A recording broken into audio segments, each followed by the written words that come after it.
Hello everyone, good day. My report is about water refilling station process flow. Here's the illustration flow. It starts from the water source. There are three types of water source. First is the brackish water, second, surface water, and the local water utility.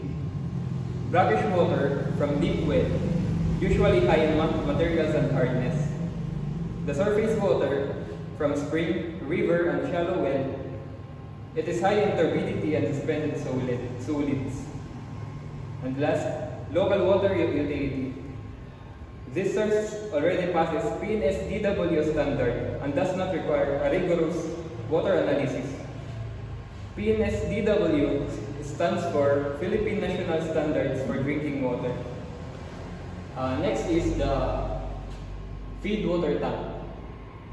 This is where you store the source water, which will be used for purification. This tank is very helpful when the water pressure of your water source is low. The feed tank is the major meeting place for cold makeup water and condensate return. Nadigin stock on water source sa feed water tank. Next is feed water booster pump. This pump pushes the water through the filters at a certain pressure and flow rate. This pump is usually balanced with a proper reverse osmosis pump and properly sized filter tanks.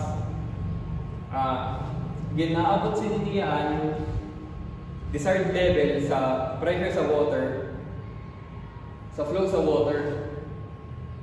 Kailangan medyo makusog ang flow. Ginaabot ang desired level sa pressure. Next is the multimedia filter tank. Raw water is initially treated with silica sand, manganese, and anthracite to remove suspended matter and some organics from the water, which if left will cause a premature drop of performance. Media filters are used to protect water quality in streams, rivers, and lakes. They can be effective at removing pollutants in stormwater such as suspended solids and phosphorus. So a multimedia filter tank nag-reduce suspended solids and make the water clean and fresh for further use. Next is the activated carbon filter tank. Raw water is treated with granular activated carbon filtration to remove some organics from the water. The carbon removes foul taste and odor. It also eliminates yellowish and brownish discoloration brought by inorganic contaminants. The longer the water is in contact with carbon and more adsorption or cataclysmic reactions that will take place.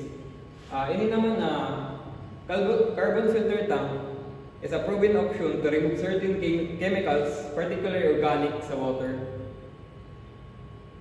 Next is the water softener. This process consists of a softening and conditioning process. It is composed of resin beads, which attracts mineral contents and converts hard water to soft water.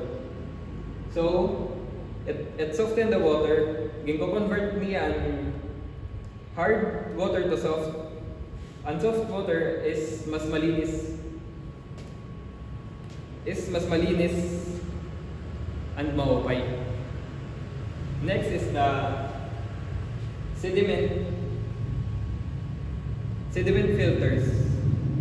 A 5-micron cartridge filter is used as a safeguard to ensure that any fines or particulates are removed from the water, which would otherwise damage the RO membranes. Ini nga sediment filters protects the central purification system or the reverse osmosis. Then ang reverse osmosis and main and central purification system and reverse osmosis.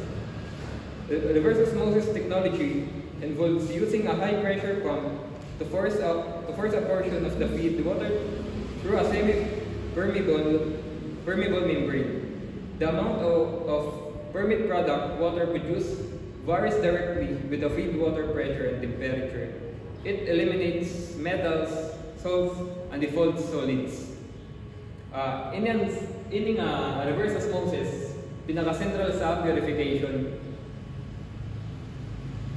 And next is the product water storage tank. This tank stores the reverse osmosis water, also known as purified water. The bigger the tank, the more water you store, and the more bottles you can dispense. So, ang purified water, di sila naging bubutang sa product water storage tank. Next is product water booster pump.